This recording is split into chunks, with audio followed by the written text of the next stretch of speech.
ವತ್ಸಂ ಕಲ್ಪಯ ಮೇ ವೀರ ಯೇನಾಹಂ ವತ್ಸಲಾಥವಾ ದೋಕ್ಷೇ ಕ್ಷೀರಮಯ ಕಾಮಾನ್ ಅನುರೂಪಂ ಚ ದೋಹನಂ ದೋಗ್ಧಾರಂ ಚ ಮಹಾಬಾಹೋ ಭೂತಾನಾಂ ಭೂತಭಾವನಾ ಅನ್ನಂ ಈಪ್ಸಿತಂ ಊರ್ಜಸ್ವತ್ ಭಗವಾನ್ ವಾಂಛತೆ ಯದಿ.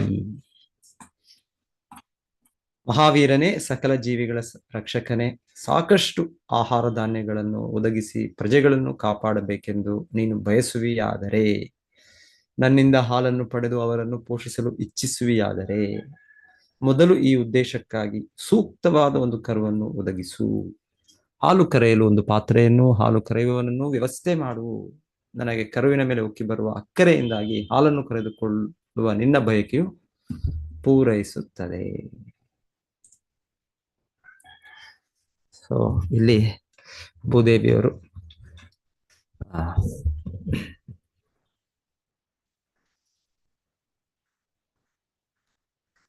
ಸೊ ನಾವು ಧಾರ್ಮಿಕರಾಗಬೇಕು, ಅದು ಮುಖ್ಯ ಪಾಯಿಂಟ್ ಅವರಲ್ಲಿ ಹೇಳ್ತಾ ಇರೋದು. ಸೊ ಭೂದೇವಿ ನಮ್ಮ ತಾಯಿಯವರು. ಸೊ ಇಲ್ಲಿ ತಾಯಿ ಅವರೀಗ ಒಂದು ಗೋಮಾತೆ ರೂಪದಲ್ಲಿದ್ದಾರೆ ಅವರು. ಸೊ ಅವ್ರು ಹೇಳ್ತಾ ಇದ್ದಾರೆ ಇಲ್ಲಿ ಹೇಗೆ ಒಂದು ಗೋಮಾತೆಗೆ ಗೋ ಏನು ಕೊಡುತ್ತೆ ನಮಗೆ, ಗೋಮಾತೆ ನಮ್ಗೆ ಹಾಲು ಕೊಡುತ್ತೆ. ಅಂದ್ರೆ ಹಾಲು ಹಾಗೆ ಕೊಡುತ್ತೆ, ಅದು ಹಾಗೆ ಕೊಡೋದಿಲ್ಲ. ಹಾಲು ಹಾಲು ಕೊಡಬೇಕು ಅಂದ್ರೆ ಅದಕ್ಕೆ ಕರು ಇರಬೇಕು. ಅದಕ್ಕೆ ಕರು ಇರ್ಬೇಕಂದ್ರೆ ಕರು ಮೇಲೆ ಅದರ ಮೇಲೆ ಸಹಜವಾದ ವಾತ್ಸಲ್ಯ ಪ್ರೀತಿ ಇದೆ. ಸೊ ಹಾಗೆ ನಮಗೆ ಭೂದೇವಿ ಅಂದ್ರೆ ನಮಗೆ ನಮ್ಮ ತಾಯಿ. ಸೊ ತಾಯಿಗೆ ತನ್ನ ಮಕ್ಕಳು ಅಗತ್ಯ. ಸೊ ಮಕ್ಕಳಿಲ್ಲದೆ ಇಲ್ಲಿ ತಾಯಿ. ಸೊ ಅವರು ಹಾಗೆ ಇದರಲ್ಲಿ ಉದಾಹರಣೆ ಈ ರೀತಿ ಹೇಳ್ತಾ ಇರೋದು. ಇದರ ಮೂಲಕ ಮಕ್ಕಳು ಅಂದ್ರೆ ನಾವು ಆ ರೀತಿ ವಿಧೇಯರಾಗಿ, ಆ ರೀತಿ ನಾವು ಧಾರ್ಮಿಕರಾಗಿ ಇದ್ರೆ ಆಗ ನಮಗೆ ಭೂದೇವಿ, ನಮಗೆ ಪ್ರಕೃತಿ ಎಲ್ಲವನ್ನು ಕೂಡ ಕೊಡ್ತಾರೆ, ಎಲ್ಲ ಅಗತ್ಯಗಳು ಬರುತ್ತೆ. ಸೊ ಇಂದಿನ ಶ್ಲೋಕದಲ್ಲೂ ಕೂಡ ಹಾಗೆ ಅವ್ರು ಹೇಳಿದ್ದು, ಜನರು ಈಗ ಅಸತ್ತಾಗ್ಬಿಟ್ಟಿದ್ದಾರೆ, ಜನರು ಅದೃತವ್ರತರಾಗ್ಬಿಟ್ಟಿದ್ದಾರೆ, ಜನರು ಜೋರಿಭೂತರು. ಸೊ ಇದೆಲ್ಲ ನಾವು ಕೇಳಿದ್ವಿ ಕೆಲವು ಶ್ಲೋಕಗಳಲ್ಲಿ. ಸೊ ಆಗಿದ್ದಾಗ ಅವ್ರಿಗೆ ಪ್ರೀತಿ ವಾತ್ಸಲ್ಯ ಇಲ್ಲ, ಅವ್ರಿಗೆ ಆ ಸಹಜವಾದ ಒಂದು ಇದು ಇಲ್ಲ, ಭಾವನೆ. ಸೊ ಅದನ್ನೇ ಮತ್ತೆ ಅವರು ಒತ್ತಾಯವಾಗಿ ಹೇಳ್ತಾ ಇರ್ತಾರೆ. ಸೊ ನಾವು ಕೇಳಿದ್ದು ಪ್ರಭುಪಾದರ ಭಾವಾರ್ಥದಲ್ಲದೆ ಇದು ತುಂಬಾ ಮುಖ್ಯ ಆಯಿತು. ಇಲ್ಲಿ ತುಂಬಾ ನೇರವಾಗಿ ಅವ್ರು ಹೇಳ್ತಾ ಇದ್ದಾರೆ, ಅವ್ರು ವ್ಯಕ್ತಪಡಿಸ್ತಾ ಇದ್ದಾರೆ ಅವ್ರ ಹೃದಯವನ್ನು. ಇವಾಗ ಭಗವಂತನ ಅವತರಿಸಿದ ಮುಂಚೆ, ಕೃಷ್ಣ ಅವತಾರ ಬರೋ ಮುಂಚೆ ನಾವು ಕೇಳೋದು ಇದೇ ಭೂದೇವಿ ಅವರು ಇದೇ ರೂಪದಲ್ಲಿ, ಇದೇ ಒಂದು ಗೋಮಾತೆಯ ರೂಪದಲ್ಲಿ ಅವ್ರು ಹೋಗಿ ಬ್ರಹ್ಮದೇವರ ಹತ್ರ ಹೋಗಿ ಅವರು ಅವರ ಕಳವಳವನ್ನು, ಅವ್ರ ದುಃಖವನ್ನು ವ್ಯಕ್ತಪಡಿಸ್ತಾರೆ. ಅವರಲ್ಲೂ ಹೇಳ್ತಾರೆ, ತುಂಬಾ ಇಲ್ಲಿ ಕಷ್ಟ, ಇಲ್ಲಿ ಎಲ್ಲ ಇಷ್ಟು ಹಿಂಸೆ, ಇಷ್ಟು ಅಧರ್ಮ, ಎಲ್ಲ ಭೌತಿಕ ಭೂಲೋಕದ ರಾಜರು ಈ ರೀತಿ ಮಾಡ್ತಾ ಇದ್ದಾರೆ, ಇದಕ್ಕೆ ಒಂದು ಪರಿಹಾರ ಕೊಡಬೇಕು. ಅವ್ರು ಹೋಗಿ ದುಃಖವನ್ನು ವ್ಯಕ್ತಪಡಿಸ್ತಾರೆ ಅವರು. ಮತ್ತೆ ಭಗವಂತನು ವಿಷ್ಣುವಿನ ರೂಪದಲ್ಲಿ ಮತ್ತೆ ಅದನ್ನ ನಾವು ಅರ್ಥ ಅದಕ್ಕೆ ಓದೋದು ಭಾಗವತದಲ್ಲಿ ಮುಂದೆ ಬ್ರಹ್ಮದೇವರಿಗೆ ಸಂದೇಶ ಕೊಟ್ಟಿದ್ದು, ಇಲ್ಲ ನಾನು ಕೃಷ್ಣನಾಗಿ ಅವತರಿಸ್ತೇನೆ. ಸೊ ಹೀಗೆ ಭೂದೇವಿಯವರು ಯಾವಾಗ ಈ ತರ ಅಧರ್ಮದ ಚಟುವಟಿಕೆ ಇದೆ, ಈ ತರ ಹಿಂದೆ ಅದು ಕೂಡ ಒಂದು ಪಾಯಿಂಟ್ ಹೇಳುದು ಇಲ್ಲಿ. ಅವರು ನನ್ನ ಲೋಕಪಾಲರು ಅವ್ರು ನನ್ನ ರಕ್ಷಣೆ ಕೊಡ್ತಾ ಇಲ್ಲ ಅವರು ಅಂತ ಕೂಡ. ಆಮೇಲೆ ರಕ್ಷಣೆ ಕೊಡ್ತಾ ಇಲ್ಲ ಅಂದ್ರೆ ಇಲ್ಲಿ ಯಾರು ಅಧರ್ಮದಲ್ಲಿದ್ದಾರೆ ಅವ್ರಿಗೆ ಶಿಕ್ಷೆ ಕೊಡ್ತಾ ಇಲ್ಲ. ಯಾಕಂದ್ರೆ ಅವ್ರಿಗೆ ಶಿಕ್ಷೆ ಕೊಟ್ರೆ ಸಹಜವಾಗಿ ಆ ಧರ್ಮದ ಅಭಿವೃದ್ಧಿ ಆಗುತ್ತೆ, ಮತ್ತೆ ಪಾಲನೆ ಮಾಡೋರು ಅವರು ಕೂಡ ಮತ್ತೆ ಪಾಲನೆ ಮಾಡ್ತಾರೆ, ಅವ್ರಿಗೆ ರಕ್ಷಣೆ ಸಿಗುತ್ತೆ, ಅವ್ರಿಗೆ ಪಾಲನೆ ಮಾಡಕ್ ಅವ್ರಿಗೆ ಇದು ಸಿಗುತ್ತೆ. ಸೊ ಭೂದೇವಿಯವರು ಕೆಲವು ಕಾರಣಗಳು ಹೀಗೆ ಹೇಳ್ತಾರೆ. ಅದಕ್ಕೆ ಮುಖ್ಯವಾಗಿ ಕೃಷ್ಣ ಪ್ರಜ್ಞೆನ ನಾವು ಬೆಳೆಸಬೇಕು, ಕೃಷ್ಣ ಪ್ರಜ್ಞೆ. ಸೊ ಹಿಂದೆ ಇದರಲ್ಲಿ ಶ್ಲೋಕದಲ್ಲಿ ಕೇಳಿದ್ದು ಆ ವಿಧಾನವನ್ನು ಯೋಗೇನ ಏನು ವಿಧಗಳು ಪೂರ್ವ ಆಚಾರ್ಯ ದೃಷ್ಟೇನ, ಸೊ ಅವರು ಅನುಮೋದಿಸಿದ, ಅವ್ರು ರೆಕಮೆಂಡ್ ಮಾಡಿದ್ದು ಶಾಸ್ತ್ರದಲ್ಲಿ ಇರೋದು ವಿಧಾನ. ಸೊ ನಾವು ಅದನ್ನು ಕಲ್ಪಿಸೋದು ಅಂತಲ್ಲ, ಸೃಷ್ಟಿ ಮಾಡೋದು ಅಂತಲ್ಲ, ಆಗಲೇ ಇದೆ ಅದು ನಮಗೆ ಭಗವದ್ಗೀತೆಯಲ್ಲಿದೆ, ವೇದಶಾಸ್ತ್ರಗಳಲ್ಲಿದೆ, ಆ ವಿಧಾನ ಇದೆ. ಸೊ ಆ ವಿಧಾನವನ್ನು ಹೇಗೆ ಮಾಡಬೇಕು ಅಂತ ಕೂಡ ಅದನ್ನ ತೋರಿಸ್ಕೊಡುವ ಆಚಾರ್ಯರಿದ್ದಾರೆ. ಸೊ ಅದರ ಮೇಲೆ ನಾವು ಪಾಲನೆ ಮಾಡಬೇಕು ಅಂತ ಅವರು ಇದಕ್ಕೆ ಕೆಲವು 4 ಸೀರೀಸ್ ಈ ಅಧ್ಯಾಯದ ಇದರಿಂದನೂ ಹೋದ ಅಧ್ಯಾಯದಿಂದನೂ ಹೇಳಿದ್ರು, ಅದು ಈ ಅಧ್ಯಾಯದಲ್ಲಿ ಪರ್ಟಿಕ್ಯುಲರ್ ಆಗಿ ಅವರು ಅದನ್ನ ಹೇಳ್ತಾ ಇದ್ದಾರೆ. ಸೊ ಅಸತ್ ಅಂತ ಒಂದು ಇಲ್ಲಿ ಪ್ರಭುಪಾದ ಹೇಳ್ತಾರೆ. ಅದಕ್ಕೆ ನಾನು ಅಸತ್ ಅಂದ್ರೆ ಯಾರು ಏನ್ ಹೇಳಿದ್ರು ಕೆಲವು ಆ ಇದರ ಹಿಂದೆ ಆಚಾರ್ಯರು ಅಸತ್ ಬಗ್ಗೆ ಪ್ರಭುಪಾದ. ಅಸತ್ ಅಂದ್ರೆ ಸತ್ಯ, ಇದಕ್ಕೆ ಅವರು ಅವ್ರಿಗೆ ಇದರಲ್ಲಿಲ್ಲ, ಅವ್ರ ಅಸತ್ಯದಲ್ಲೇ ಅವರು ತುಂಬಾ ಇದಳಿದ್ದಾರೆ, ಅವರು ಮೆಟೀರಿಯಲಿಸ್ಟಿಕ್, ಭೌತಿಕವಾದ ದೃಷ್ಟಿಯಲ್ಲಿ ಸತ್ಯವಂತರಲ್ಲ. ಅದನ್ನ ಸತ್ಯವಂತರಲ್ಲ, ಅಸತ್. ಭೌತಿಕ ವಸ್ತುಗಳಲ್ಲಿ, ಭೌತಿಕ ವಸ್ತು ಅದು ಶಾಶ್ವತವಲ್ಲ, ಅದಕ್ಕೆ ಅಸತ್ ಅಂತ ಹೇಳಿ. ಅದು ಭ್ರಮೆ ಅಂತ ಅಲ್ಲ, ಕೆಲವು ಜನ ಹೇಳೋದು ಅದು ಭ್ರಮೆ ಅಂತ, ಭ್ರಮಾತ್ಮಕ ಅಂತ. ಭ್ರಮೆ ಅಲ್ಲ, ಅದು ಇದೆ, ಆದ್ರೆ ತಾತ್ಕಾಲಿಕ ಅಸ್ತಿತ್ವ. ಅದು ಕೆಲವು ದಿನಗಳು, ಕೆಲವು ವರ್ಷಗಳು. ಇವಾಗ ಜೀವಾವಧಿ ನಮಗೆ ಇರ್ಬೋದು 100 ವರ್ಷ, ಕೆಲವು ಜೀವಿಗಳಿದೆ, ಕೆಲವು ಇನ್ನು ನಮಗಿಂತ ಜಾಸ್ತಿ ಇದೆ. ಸ್ವಲ್ಪ ವೃಕ್ಷಗಳು ಸಾವಿರಾರು ವರ್ಷಗಳು ಕೂಡ ಇರೋ ವೃಕ್ಷಗಳು ಕೇಳ್ತಾ ಇದೆ. ಕೆಲವು ಜೀವಿಗಳು ನಮಗಿಂತ ಕಡಿಮೆ ಇದೆ, ಕೆಲವು ಕ್ರಿಮಿಗಳು ಕೆಲವೇ ಗಂಟೆಗಳು. ಸೊ ಕಾಲದ ಇದು ಬದಲಾವಣೆ ಇರ್ಬೋದು, ಆದ್ರೆ ಅಸ್ತಿತ್ವ ಇದೆ. ಸೊ ಈ ಭೌತಿಕ ಜಗತ್ತು ಹಾಗೆ, ಇದು ಸಮಯ, ಎಷ್ಟು ಸಮಯ ಅಂತ ಹೇಳಕ್ಕಾಗಲ್ಲ. ಇದು ಎಷ್ಟು ಸಮಯ ಅಂತ ಅದು ಕೂಡ ನಿರ್ದಿಷ್ಟವಾಗಿದೆ ಶಾಸ್ತ್ರದಲ್ಲಿ. ಇಷ್ಟು ವರ್ಷಗಳು ಬ್ರಹ್ಮನ ಸಮಯ ಇದೆ, ಅದರ ನಿರ್ದಿಷ್ಟ ಇದೆ, ಆದರೆ ತಾತ್ಕಾಲಿಕ. ಸೊ ಹಾಗಾಗಿ ಇದು ಅಸತ್ಯ. ಇದಿದೆ, ಇದರ ಅಸ್ತಿತ್ವ ಇದೆ, ಆದರೆ ಅಸತ್ಯ, ಅದು ಶಾಶ್ವತವಾಗಿ. ವೈಕುಂಠ ಲೋಕ ಅಂದ್ರೆ ಶಾಶ್ವತವಾಗಿ. ಸೊ ಯಾರು ನಾವು ಈ ಭೌತಿಕ ಲೋಕಕ್ಕೆ ನಾವು ಅಂಟುಕೊಂಡಿದ್ದೇವೆ, ನಮ್ಮನ್ನು ಅಸತ್. ಸೊ ನಾವೆಲ್ಲರೂ ಅಸತ್ಯ ಇಲ್ಲಿರುವವರು. ಸೊ ಅದನ್ನು 4 ವಿಭಾಗಗಳಾಗಿ ಆಚಾರ್ಯರು ಅದನ್ನು ವಿವರಿಸಿದ್ರು. ಸೊ ಏನು 4 ಬಗೆಗಳಾಗಿ ವಿವರಿಸಿದ್ರು ಅವ್ರ ಆಚಾರ್ಯ ಭಗವದ್ಗೀತೆಯಿಂದಾನೆ ಹೇಳಿದ್ದು. ಚತುರ್ವಿಧ ಭಜಂತೆ ಮಾ ದುಷ್ಕೃತಿನೋ ಅರ್ಜುನ, ನೆಕ್ಸ್ಟ್ ನಮಾಂ ದುಷ್ಕೃತಿನೋ ಮೂಢ. 4 ರೀತಿಯ ದುಷ್ಕೃತಿಗಳು, ಮೂರ್ಖರು, ಮತ್ತೆ ಮಾಯಾಪರತ ಜ್ಞಾನ, ಭಗವಂತನ ಬಹಿರಂಗ ಶಕ್ತಿ ಅವರ ಬುದ್ಧಿಯನ್ನು ತೆಗೆದುಬಿಟ್ಟಿದೆ. ನರಾಧಮ, ಎಲ್ಲ ಪಾಪದ ಚಟುವಟಿಕೆಗಳಲ್ಲಿ ತೊಡಗಿದ ವ್ಯಕ್ತಿಗಳು. ಸೊ ಇವರೆಲ್ಲರೂ ಅಸತ್ ಅಂತ ನಾವು ಕೇಳಿಲ್ಲ. ಸೊ ಹೀಗೆ ಅವರು ಹೇಳ್ತಾ ಇರೋದು, ಈಗಿರೋದ್ರಿಂದ ನಾನು ಕೊಡೋದಿಲ್ಲ, ನಾನು ಎಲ್ಲ ಧಾನ್ಯಗಳನ್ನೆಲ್ಲ, ಅದರ ಬೀಜಗಳನ್ನೆಲ್ಲ ಅಡಗಿಸಿ ಇಟ್ಟಿದ್ದೇನೆ. ಸೊ ನಾನು ತುಂಬಾ ಸಮಯದಿಂದ ಅಡಗಿಸಿ ಇಟ್ಟಿದ್ರಿಂದ ಅದೆಲ್ಲ ಈಗ ನಾಶ ಆಗ್ತಾ ಇದೆ. ಸೊ ಅದಕ್ಕೆ ನೀನು ಮತ್ತೆ ಅದನ್ನು ಬರೋದಕ್ಕೆ ಸರಿಯಾದ ವಿಧಾನವನ್ನು, ಸೂಕ್ತ ವಿಧಾನವನ್ನು ಕಂಡುಹಿಡಿ, ನೀನು ಮಾಡು. ನೀನು ಅಸೂಕ್ತ ವಿಧಾನ ಹೇಳಿದವರು ಶಾಸ್ತ್ರದ ಪ್ರಕಾರ ಮಾಡು. ಸೊ ಇದೆಲ್ಲ ಕೆಲವು ಇಂಗ್ಲಿಷ್ ಶ್ಲೋಕಗಳು ಹೇಳಿದ್ದು. ಸೊ ನಾವು ಭಾವಾರ್ಥದಲ್ಲೂ ಆ ವಿಧಾನ ಅಂದ್ರೆ ಕಲಿಯುಗಕ್ಕೀಗ ಸಂಕೀರ್ತನ ಯಜ್ಞ. ಭಗವಂತನಿಗೆ ನಾವು ಈ ಸಂಕೀರ್ತನೆ ಸಾಮೂಹಿಕವಾಗಿ ಭಗವಂತನ ಪ್ರಾರ್ಥನೆ, ಭಗವಂತನ ನಾಮವನ್ನು ಹೇಳ್ತಾ, ಸೊ ಇದರಿಂದ ಇದು ಧರ್ಮದ ವಿಧಾನ ಆಗುತ್ತೆ. ಮತ್ತೆ ಜನರು ಕೂಡ ಅವರು ಈ ತರ ಹಿಂಸೆ ಸ್ವಭಾವ ಎಲ್ಲವೂ ಕಡಿಮೆ ಆಗುತ್ತೆ. ಮತ್ತೆ ಇಲ್ಲಿ ಈ ಶ್ಲೋಕದಲ್ಲಿ ಇನ್ನೊಂದು ಭಾವ ಪ್ರಭುಪಾದರು ಹೇಳ್ತಾರೆ, ನಮ್ಮ ಕರ್ತವ್ಯ ಇದೆ ಅಂತ ಹೇಳ್ತಾರೆ. ಮನುಷ್ಯರಾಗಿ ನಮ್ಮ ಕರ್ತವ್ಯ ಇದೆ, ನಮಗೆ ಕರ್ತವ್ಯ ಇಲ್ಲ ಅಂತಲ್ಲ ನಮಗೆ. ಸೊ ನಮಗೆ ನಮ್ಮ ಕರ್ತವ್ಯ, ನಮಗೆ, ನಮ್ಮ ಸಮಾಜಕ್ಕೆ, ನಮಗೆ, ನಮ್ಮ ಸ್ವಂತ, ನಮ್ಮ ಇದಕ್ಕೆ ಅಂತಲ್ಲ, ನಮಗೆ ಬೇರೆ ಜೀವಿಗಳ ಬಗ್ಗೆ ಕೂಡ ಕರ್ತವ್ಯ ಇದೆ. ದೇವರ್ಷಿ ಭೂತಾಪ್ತ ನೃಣಾಂ ಪಿತೃಣಾಂ ನಾಯಂ ಕಿಂಕರೋ ಋಣೀಚ ರಾಜನ್. ಸೊ ಋಣ ಇದೆ ಅಂತ ಹೇಳ್ತಾರೆ. ನಾವು ಹುಟ್ಟಿದ ತಕ್ಷಣ ನಮ್ಗೆ ಋಣ ಇದೆ. ದೇವತೆಗಳಿಗೆ ಅವರಿಂದ ಇದೆಲ್ಲ ತಗೊಳ್ತಾ ಇದೆ, ನಾವು ಋಣ ಇದೆ, ನೀರು, ಗಾಳಿ, ಇದೆಲ್ಲ. ಸೊ ಹಾಗೆ ಋಷಿಗಳು, ಅವ್ರ ಜೊತೆಗೆ ಋಣ ಇದೆ. ಮತ್ತೆ ಹಾಗೆ ಭೂತ ಅಂದ್ರೆ ಈ ಜೀವಿಗಳು. ಸೊ ನಮ್ಮ ಸುತ್ತಮುತ್ತಲು ಇರೋ ಜೀವಿಗಳಿಗೂ ನಮ್ಗೆ ಋಣ ಇದೆ. ನಮ್ಗೆ ಅವರಿಂದ ಅವ್ರಿಗೆ ಎಷ್ಟೋ ನಾವು ಸಹಾಯ ತಗೊಳ್ತಾ ಇದ್ದೀವಿ. ಸೊ ಅವರು ಕೂಡ ಋಣ. ಸೊ ಇಲ್ಲಿ ಹೇಳ್ತಾ ಇರೋದು ಹೀಗೆ, ನಮ್ಮ ಋಣ ಇದ್ರ ಪ್ರಕಾರ ಈ ಒಂದು ಕರ್ತವ್ಯ ಇರೋದ್ರೆ ನಮ್ಗೆ ಅವ್ರನ್ನ ರಕ್ಷಿಸಬೇಕು. ಸೊ ರಕ್ಷಣೆ ಮಾಡ್ಬೇಕು, ಪ್ರಾಣಿಗಳಿಗೆ ರಕ್ಷಣೆ ಮಾಡ್ಬೇಕು. ಸೊ ಒಂದು ಉದಾಹರಣೆ ಹೇಳ್ತಾರಲ್ಲ, ಇವಾಗ ಒಂದೇ ತಂದೆ ತಾಯಿ, ಒಬ್ಬ ತಂದೆ, ಆದ್ರೆ ಎಷ್ಟೋ ಮಕ್ಕಳಿದ್ದಾರೆ. ಎಲ್ಲರ ಮಕ್ಕಳು ಒಂದೇ ಮಟ್ಟಕ್ಕಿಲ್ಲ. ಆದ್ರೆ ಕೆಲವು ಮಕ್ಕಳು ಅವರು ಅಷ್ಟು ಬುದ್ಧಿವಂತರಿಲ್ವೋ, ಇಲ್ಲ ಅಂದ್ರೆ ಅವರು ಇದಿಲ್ಲ ಅಂತ ತಂದೆ ತಾಯಿಯರು ಅವರನ್ನು ಕೊಂದು ಬಿಡಿ ಅಂತ ಹೇಳ್ತಾರ? ಇಲ್ಲ, ಅವರು ಕೂಡ ರಕ್ಷಣೆ ಕೊಡ್ತಾರೆ. ಎಲ್ಲ ಮಕ್ಕಳು ತಂದೆ ತಾಯಿಗೆ ಸಮಾನ, ಎಲ್ಲರಿಗೂ ಮೇಲೆ ಪ್ರೀತಿ ವಾತ್ಸಲ್ಯ ಇದೆ. ಸೊ ಭಗವಂತನು ಕೃಷ್ಣ ಭಗವದ್ಗೀತೆಯಲ್ಲಿ ಹೇಳಿದಾಗೆ ಸರ್ವಯೋನಿಷು ಕೌಂತೆಯ, ಎಲ್ಲ ಜೀವಿಗಳಿಗೆ ಅಹಂ ಬೀಜ ಪ್ರತಾಪಿತ. ಸೊ ನಾನು ತಂದೆ. ಸೊ ಹಾಗಿರುವಾಗ ನಾವು ಬೇರೆ ಜೀವಿಗಳು ನಮ್ಗೆ ಕೊಲ್ಲೋ ಅಧಿಕಾರ ಇಲ್ಲ. ಸೊ ಬೇರೆ ಜೀವಿಗಳನ್ನ ನಾವು ಹಿಂಸೆ ಕೊಡೋ ಅಧಿಕಾರ ನಮಗಿಲ್ಲ. ಸೊ ಅವರಿಗೆ ನಾವು ರಕ್ಷಣೆ ಕೊಡಬೇಕು ಅಂತ ಇಲ್ಲಿ ಹೇಳ್ತಾ ಇದ್ದಾರೆ.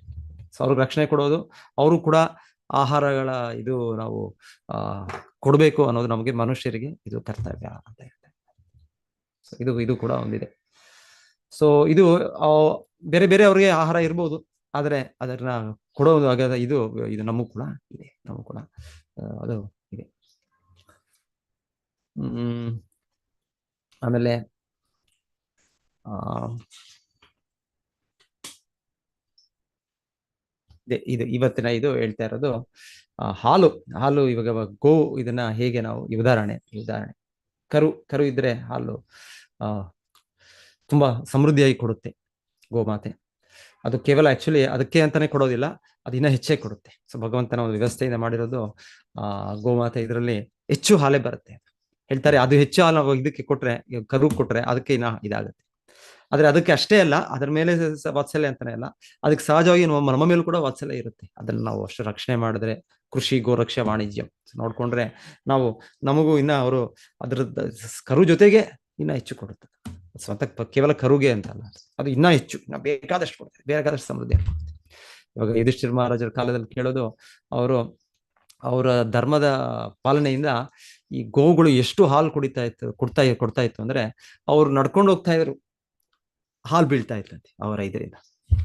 ಅಷ್ಟು ಮಟ್ಟಿಗೆ ಹಾಲು ಎಷ್ಟು ತೆಗಿತಾರ, ಅದಕ್ಕೆ ಸರಿಯಾದ ಸಮಯದಲ್ಲಿ ತೆಗಿತಾರೋ ಇಲ್ಲ ಕರು ಕುಡಿಯುತ್ತೋ, ನಂತರ ಅದನ್ನ ತೆಗೆದು ನಾವು ಉಪಯೋಗಿಸ್ತೇವೆ. ಆದ್ರೆ ಹೇಳ್ತಾರೆ ಎಷ್ಟು ಇನ್ನ ಹಾಲು ಕೊಡ್ತಾ ಇತ್ತು ಅದು ಗೋಮಾತೆಗಳು ಅಂದ್ರೆ, ಅವರು ನಡ್ಕೊಂಡು ಹೋಗ್ತಾ ಇದಾರೆ, ಅವರು ಆಗ್ಲೂ ಕೂಡ ಬೀಳ್ತಾ ಇತ್ತು ಹಾಲು. ಅಷ್ಟು ಬಿದ್ದು ನೆಲದಲ್ಲಿ ಹಾಲು ಅಷ್ಟು ಇತ್ತು ಅಂದ್ರೆ ಆ ರೀತಿ ಅಂದ್ರೆ ಧರ್ಮದ ಪಾಲನೆ ಇದ್ರೆ ಎಲ್ಲವೂ ಕೂಡ ಅಷ್ಟು ಸಮೃದ್ಧಿಯಲ್ಲಿರುತ್ತೆ, ಯಾವುದು ಕೂಡ ಒಂದು ಕೊರತೆ ಅನ್ನೋದೇ ಇಲ್ಲ. ಭಗವಂತನ ಶಕ್ತಿ ಅಚಿಂತ್ಯ ಶಕ್ತಿ, ಯಾವ್ದು ಕೂಡ ಕೊರತೆ ಇಲ್ಲ. ಕೊರತೆ ಇಲ್ಲ ಅಂದ್ರೆ ನಾವು ಆ ರೀತಿಯಾಗಿ ಯುಧಿಷ್ಠಿರ ಮಹಾರಾಜರು ಅಷ್ಟ ಧರ್ಮಿಷ್ಠರು, ಸೊ ಅವರಿದ್ದಾಗ ಎಲ್ಲವೂ ಕೂಡ ಸಮೃದ್ಧಿ. ಈಗಲೂ ಕೂಡ ಅದು ಬರ್ಬೋದು, ನಮ್ಗೆ ಬರ್ಬೇಕು ಅಂದ್ರೆ ನಾವು ಆತರ ಧಾರ್ಮಿಕತೆಯನ್ನು ಬೆಳೆಸ್ಬೇಕು ಅಂತ ಇಲ್ಲಿ ಈ ಪಾಯಿಂಟ್ ನ ಮತ್ತೆ ಮತ್ತೆ ಇದು ಹೇಳ್ತಾರೆ, ಒತ್ತಿಟ್ಟು ಹೇಳ್ತಾರೆ. ಅದೊಂದೇ ಕೊರತೆ. ಸೊ ಹೇಳೋದು, ಕೊರತೆ ಇನ್ನೇನು ಇಲ್ಲ ಜಗತ್ತಿನಲ್ಲಿ, ಎಲ್ಲವೂ ಕೂಡ ಸಮೃದ್ಧಿಯಾಗಿ ಇರಕ್ಕೆ ಸಾಧ್ಯ ಆಗುತ್ತೆ. ಆದ್ರೆ ಏನ್ ಕೊರತೆ ಅಂದ್ರೆ, ನಮ್ಮ ಕೃಷ್ಣ ಪ್ರಜ್ಞೆಯಲ್ಲಿ ನಮ್ಮದು ಕೊರತೆ. ಸೊ ನಮ್ಮದು ಕೊರತೆ, ಸಾಮಾಜಿಕವಾಗಿ ಕೊರತೆ, ಕೃಷ್ಣ ಪ್ರಜ್ಞೆ ಕೊರತೆ ಇರೋದ್ರಿಂದ ಭೌತಿಕ ಜಗತ್ತಿನಲ್ಲಿ ಈ ವಸ್ತು ಕೊರತೆ, ಆ ವಸ್ತು ಕೊರತೆ, ಒಂದ್ ಸಮಯ ಇದು ಶಾರ್ಟೇಜ್ ಆಗಿದೆ, ಇನ್ನೊಂದ್ ಸಮಯದಲ್ಲಿ ಅದು ಶಾರ್ಟೇಜ್ ಆಗಿದೆ ಅಂತ ನಾವು ಅನ್ಕೊಳ್ತೇವೆ. ಇಲ್ಲಾಂದ್ರೆ ಶಾರ್ಟೇಜ್ ಇಲ್ಲ ಈ ಭೌತಿಕ ಜಗತ್ತಿನಲ್ಲಿ. ಭಗವಂತನ ಅಸ್ತಿತ್ವದಲ್ಲಿ ಶಾರ್ಟೇಜ್ ಇರಕ್ಕೆ ಸಾಧ್ಯ, ಯಾಕಂದ್ರೆ ಭಗವಂತನು ಅಪರಿಮಿತ. ಸೊ ಅವನಿಗೆ ಏನ್ ಶಾರ್ಟೇಜ್ ಇದೆ, ಅವನ ಸೃಷ್ಟಿಲಿ ಯಾಕೆ ಶಾರ್ಟೇಜ್ ಇರುತ್ತೆ? ಎಲ್ಲ ಪೂರ್ಣವೇ. ಓಂ ಪೂರ್ಣಮದ ಪೂರ್ಣಮಿದಂ ಪೂರ್ಣಸ್ಯ ಪೂರ್ಣಮಾದಾಯ ಪೂರ್ಣಮೇವ ಅವಶಿಷ್ಯತೆ, ಪೂರ್ಣಮುದಚ್ಯತೆ ಪೂರ್ಣಸ್ಯ ಪೂರ್ಣಮಾದಾಯ ಪೂರ್ಣಮಾದಾಯ.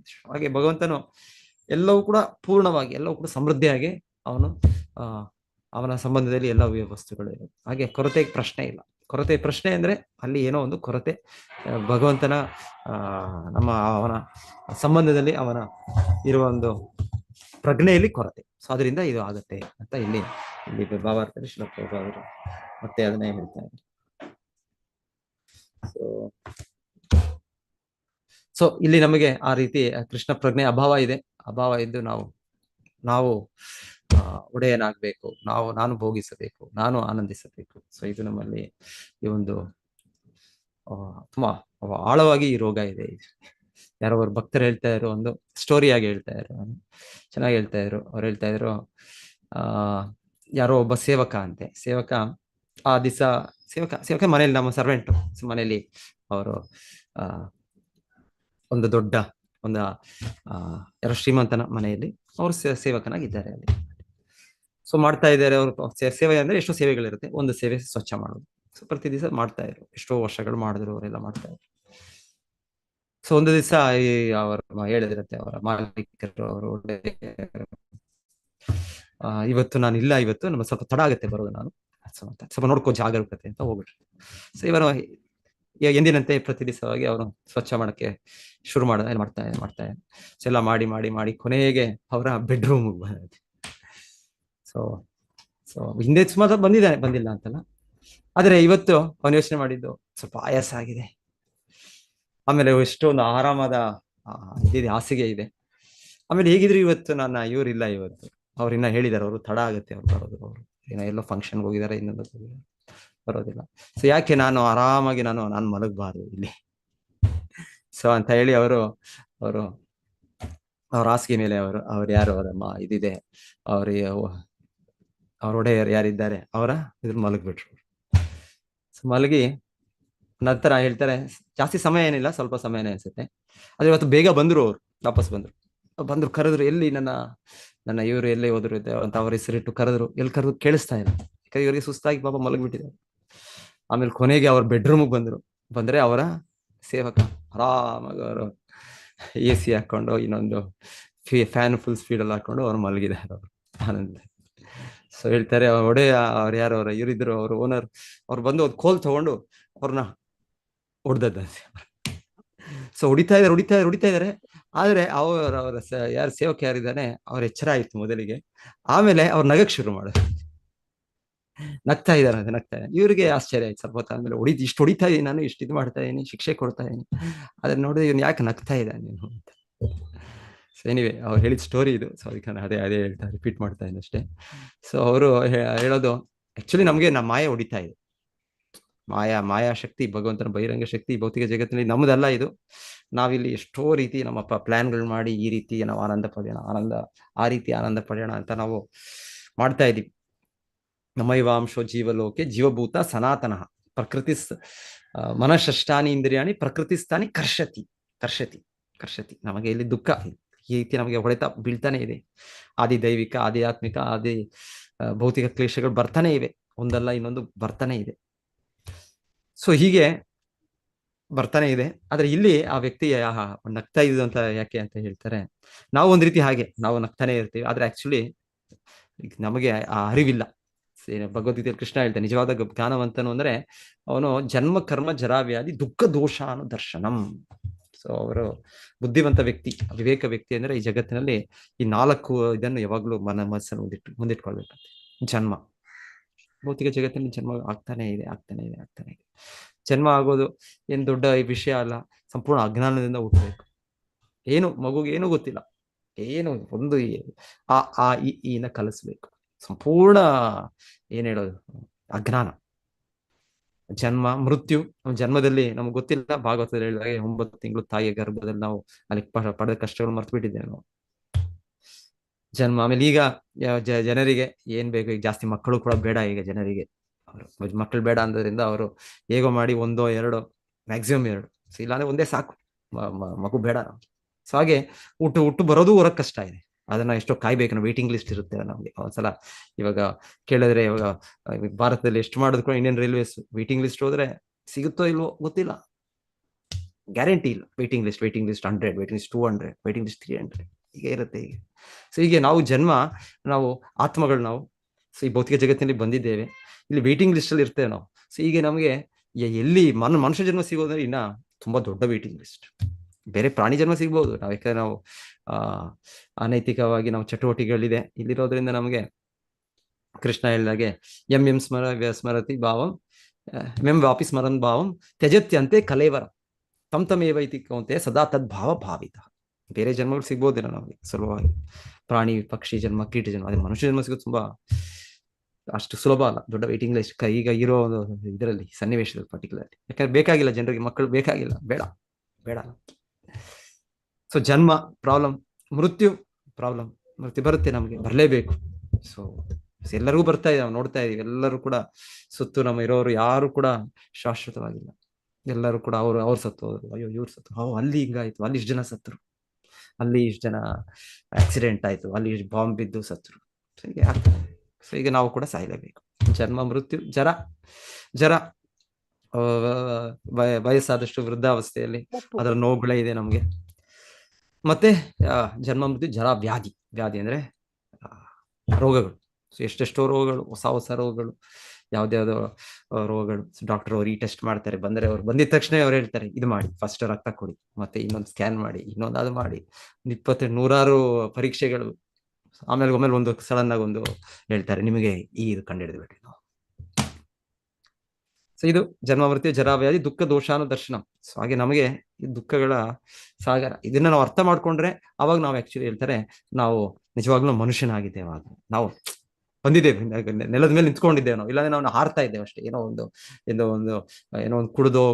ಕುಡಿದ್ಬಿಟ್ಟು ಏನಾಗುತ್ತೆ, ಒಂದು ಮಾದಕ ವಸ್ತು ಸೇವನೆಯಲ್ಲಿ ನಮಗೇನೋ ಎಲ್ಲ ಆನಂದ, ಎಲ್ಲ ಒಂದು ಬೇರೆ ಎಲ್ಲೋ ಪ್ರಪಂಚಕ್ಕೆ ಹೋಗ್ಬಿಟ್ಟೆ, ನಾನು ಎಲ್ಲೋ ಒಂದು ಆನಂದದಲ್ಲಿದ್ದೇನೆ ಅನ್ಸುತ್ತೆ. ಆದ್ರೆ ಕುಡಿದ ಅದು ಮತ್ತದಿಂದ ಕೆಳಗೆ ಬಂದಾಗ ಇಳಿದಾಗ ಗೊತ್ತಾಗುತ್ತೆ, ಅಯ್ಯೋ ನನ್ನ ಪ್ರಾಬ್ಲಮ್ ಹಾಗೇ ಇದೆ, ಈ ಮತ್ತು ನನ್ನ ಮದ್ಯಪಾನ ಏನ್ ಪ್ರಾಬ್ಲಮ್ ಸಾಲ್ವ್ ಆಯ್ತು, ಏನು ಸಾಲ್ವ್ ಆಗ್ಲಿಲ್ಲ. ಸೊ ಹಾಗೆ ನಾವು ಮನುಷ್ಯನಾಗಿ ಕೆಳಗೆ ಬರೋದು ಅಂದ್ರೆ ಈ ಪ್ರಾಬ್ಲಮ್ನ ನಾವು ಇದು ಅರ್ಥ ಮಾಡ್ಕೊಳ್ಳೋದು.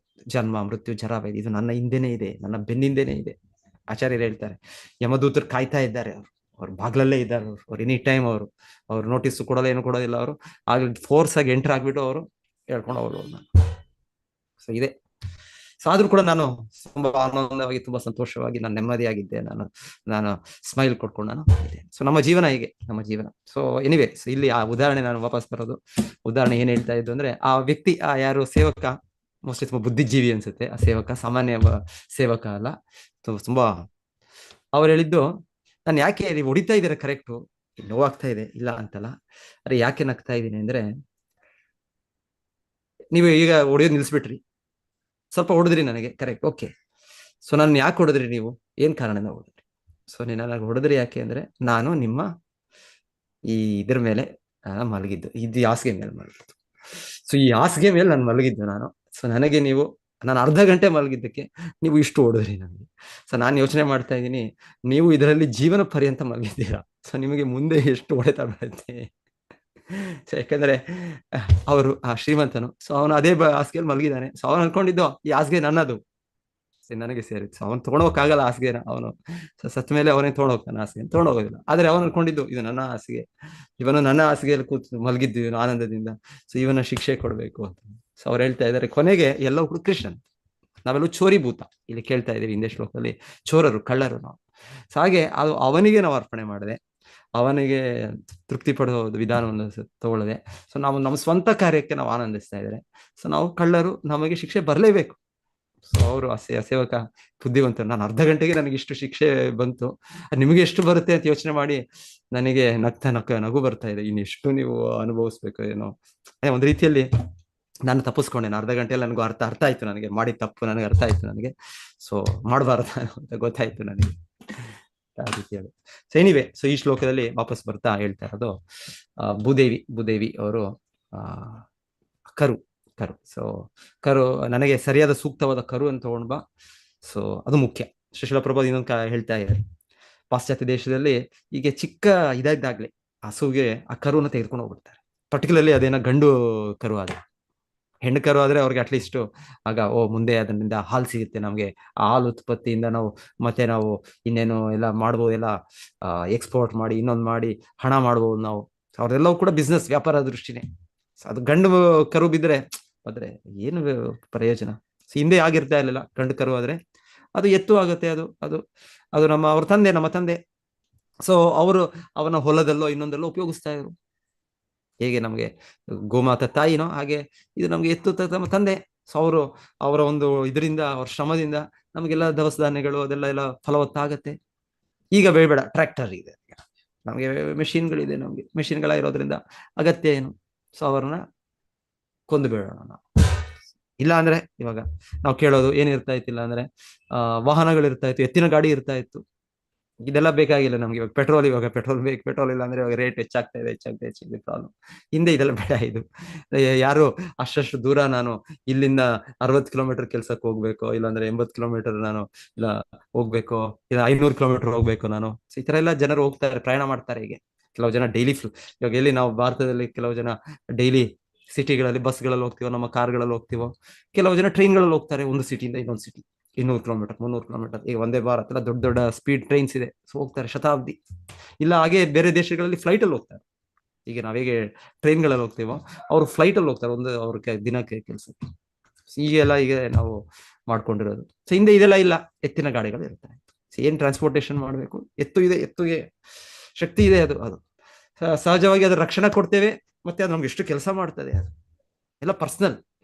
ಹೀಗೆ ಒಂಥರ ಎಷ್ಟು ಚೆನ್ನಾಗಿರುತ್ತೆ. ಈಗ ಮೆಷಿನ್ಗೆ ಏನು ಎಲ್ಲ ಇಂಪರ್ಸನಲ್, ಯಾವುದೋ ಒಂದು ಇದಿಲ್ಲ. ಸೊ ಎತ್ತು ಅದು ಅವುಗಳು ಕೂಡ ಎಷ್ಟು ಒಂದು ಪ್ರೀತಿ ಇರ್ತಾ ಇತ್ತು, ಯಾರು ಅದನ್ನ ರಕ್ಷಣೆ ಮಾಡ್ತಾರೆ, ಅದನ್ನ ಇದು ಮಾಡ್ತಾರೆ. ಸೊ ಎನಿವೆ, ಸೊ ಈಗ ಪ್ರಪಂಚ ಏನಾಗಿದೆ, ಅದು ಗಂಡು ಕರು ಆದ್ರೆ ಅದರ ಅಗತ್ಯ ಇಲ್ಲ. ಏನ್ ಮಾಡೋದು ಗಂಡು ಕರುನ? ಸೊ ಅದನ್ನ ಕಳಿಸ್ಬಿಡ್ತಾರೆ ಇಲ್ಲಿಗೆ ಕಸಾಯಿಖಾನೆ. ಸೊ ಹಾಗೆ ಮಾಡಿದ್ರೆ ಅವಾಗ ಅದರ ಜನ್ಮ ಕೊಟ್ಟ ಅದ್ರ ತಾಯಿ ಗೋಮಾತೆ, ಅದಕ್ಕೆ ಅರ್ಥ ಆಗೋದಿಲ್ವಾ? ಹೇಳ್ತಾರೆ, ಅದಕ್ಕೆ ಗೊತ್ತಾಗುತ್ತೆ. ಅದಕ್ಕೆ ಶ್ರೀಲ ಪ್ರಭುಪಾದ ಹೇಳ್ತಾರೆ, ನೋಡಿ ನಿಮ್ಮ ದೇಶದಲ್ಲಿ ನಾನು ನೋಡ್ತೇನೆ, ಎಲ್ಲವೂ ಕೂಡ ಅಳ್ತಾ ಇದೆ, ಎಲ್ಲ ಗೋಮಾತೆಗಳು ಅಳ್ತಾ ಇದೆ. ಯಾಕಂದ್ರೆ ಅದು ಹುಟ್ಟಿದ್ದೆ, ಯಾಕಂದ್ರೆ ಎಲ್ಲಾನು ಹೆಣ್ಣು ಕರುನೇ ಆಗುತ್ತಾ, ಇರ್ಬೋದು, ಹೆಚ್ಚು ಪ್ರಮಾಣದಲ್ಲಿ ಇರ್ಬೋದು. ಭಗವಂತನ ವ್ಯವಸ್ಥೆಯಿಂದ ಯಾವಾಗಲೂ ಹೆಣ್ಣಿನ ಇದು ಜಾಸ್ತಿ ಇರುತ್ತೆ, ಸಂಖ್ಯೆ ಜಾಸ್ತಿ ಇರುತ್ತೆ ಎಲ್ಲ ಜೀವಿಗಳಲ್ಲೂ ಹಾಗೆ. ಸೊ ಯಾಕಂದ್ರೆ ಅವರಿಂದನೇ ಇದರ ಸೃಷ್ಟಿ ಮುಂದುವರಿಬೇಕಂದ್ರೆ ಸೊ ಅವ್ರದೇ ಸಂಖ್ಯೆ ಹೆಚ್ಚು, ದೇಹದ ಈ ರಚನೆ ಹೆಚ್ಚು ಭಗವಂತನ ಮಾಡಿರೋದು, ಅದು ನ್ಯಾಚುರಲ್, ಅದು ಸಹಜ ಅದು. ಸೊ ಹಾಗೆ ಇವರು ಆತರ ಮಾಡಿದ್ರಿಂದ ಹೇಳ್ತಾರೆ ಗೋಮಾತೆಗಳಿಗೆ ಅವ್ರಿಗೆ ಹಾಲು ಕೊಡಕ್ಕೆ ಅಲ್ಲಿ ಫೋರ್ಸ್ ಇಲ್ಲ, ಮೆಷಿನ್ ಹಾಕಿ ಹಾಕಿ ಹೇಳುದು ಅದೆಲ್ಲ ಹಾಗೆ. ಇಲ್ಲಾಂದ್ರೆ ಅದು ಕೂಡ ಹೇಳ್ತಾರೆ ಸರಿಯಾದ ಗೋಪಾಲಕ, ಸರಿಯಾದ ಗೋಪಾಲ ಇದ್ರೆ, ಸರಿಯಾದ ಗೋಪಾಲಕನಿದ್ರೆ ಅವಾಗ ಅದು ಎಷ್ಟು ಬೇಕಾದ್ರೂ ಕೊಡುತ್ತೆ. ಅದು ಅದಕ್ಕೆ ಆಟೋಮೆಟಿಕ್ಲಿ ವಾತ್ಸಲ್ಯ ಇದೆ, ವಾತ್ಸಲ್ಯ ಇರೋದ್ರಿಂದ, ಆ ಪ್ರೀತಿ ಇರೋದ್ರಿಂದ ತನ್ನ ಕರುವು ಕೊಡುತ್ತೆ, ಮತ್ತೆ ಇನ್ನ ಹೆಚ್ಚು ಬೇಕಾದಷ್ಟು ನಮ್ಮ ಮನುಷ್ಯರಿಗೂ ಕೂಡ ಕೊಡುತ್ತೆ. ಸೊ ಇದು ವಿಧಾನ, ಇದು ವಿಧಾನ ಇಲ್ಲಿ ಪ್ರಭುಪಾದರು ಹೇಳ್ತಾ ಇರೋದು. ಇದರಿಂದ ಇದು ಕೂಡ ಗೋರಕ್ಷಣೆ ಹೇಗೆ ಮಾಡೋದು ಅದರ ಒಂದು ಪಾಠವನ್ನು ಕೂಡ ನಾವು ಕಲಿಬಹುದು. ಸೊ ಗೋ ಚೆನ್ನಾಗಿ ನಮ್ಗೆ ಕೊಡ್ಬೇಕು ಅಂದ್ರೆ ಆ ಕರುವನ್ನ, ಅದಕ್ಕೆ ಪ್ರೀತಿ ಇರುವ ಕರುವನ್ನು ಅದನ್ನ ರಕ್ಷಣೆ ಮಾಡಬೇಕು, ಮತ್ತೆ ಸಹಜವಾಗಿ ಅದು ಕೊಡುತ್ತೆ. ಸೊ ಇದು ಟೆಕ್ನಿಕ್ಸ್ ಇದು ಅಂತ ಆ ರೀತಿ ಕೂಡ ಪ್ರಭುಪಾದರು ಹೇಳ್ತಾ ಇದ್ದಾರೆ. ಸೊ ಇನ್ನೊಂದ್ಸಲ ಓದ್ತೇನೆ ಈ ಭಾವಾರ್ಥ.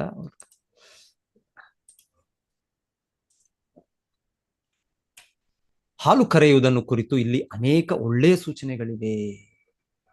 ಮೊದಲು ಹಸುವಿನ ಬಳಿ ಒಂದು ಕರು ಇರಬೇಕು. ಕರುವಿನ ಮೇಲಿನ ವ್ಯಾತ್ಸಲ್ಯದಿಂದ ಹಸು ತಾನಾಗಿಯೇ ಸಾಕಷ್ಟು ಪ್ರಮಾಣದಲ್ಲಿ ಹಾಲನ್ನು ಕೊಡುತ್ತದೆ.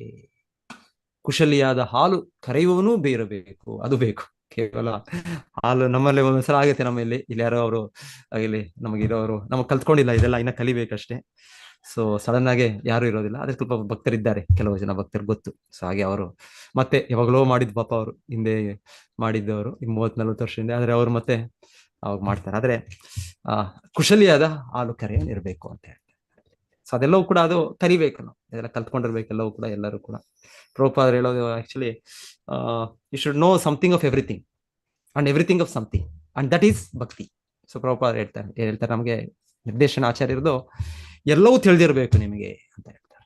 ಎಲ್ಲವೂ ಏನೋ ಅಯ್ಯೋ ನನ್ಗೆ ಗೊತ್ತಿಲ್ಲ, ಅದು ನಾನು ಮಾಡಲ್ಲ, ಅದು ನನ್ನ ಕರ್ತವ್ಯ ಅಲ್ಲ, ಅದು ನನ್ನ ಡ್ಯೂಟಿ ಅಲ್ಲ, ಸೊ ನಾನ್ ಮಾಡೋದಿಲ್ಲ, ಅದು ನಾನು ಇದೇ ಮಾಡೋದು ನಾನು.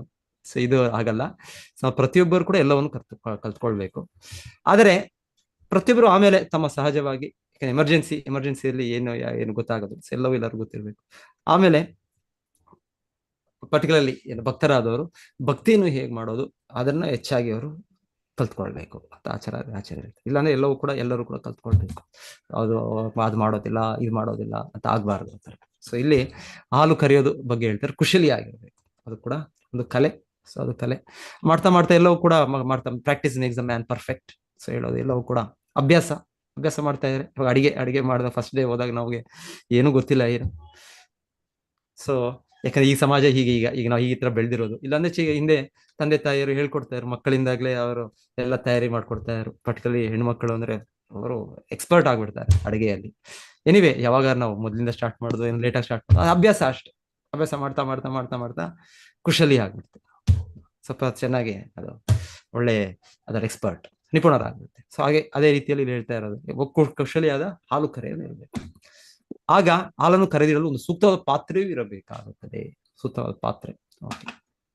ಕರುವಿನ ಮೇಲಿನ ವಾತ್ಸಲ್ಯ ಉಕ್ಕದೆ ಹೇಗೆ ಹಸು ಹಾಲನ್ನು ಕೊಡಲಾರದೋ ಹಾಗೆಯೇ ಕೃಷ್ಣ ಪ್ರಜ್ಞೆಯುಳ್ಳವರ ಬಗೆಗೆ ಪ್ರೀತಿಯುಕ್ಕದೆ ಭೂದೇವಿಯು ಅಗತ್ಯ ವಸ್ತುವನ್ನು ಉತ್ಪಾದಿಸಲಾರಳು.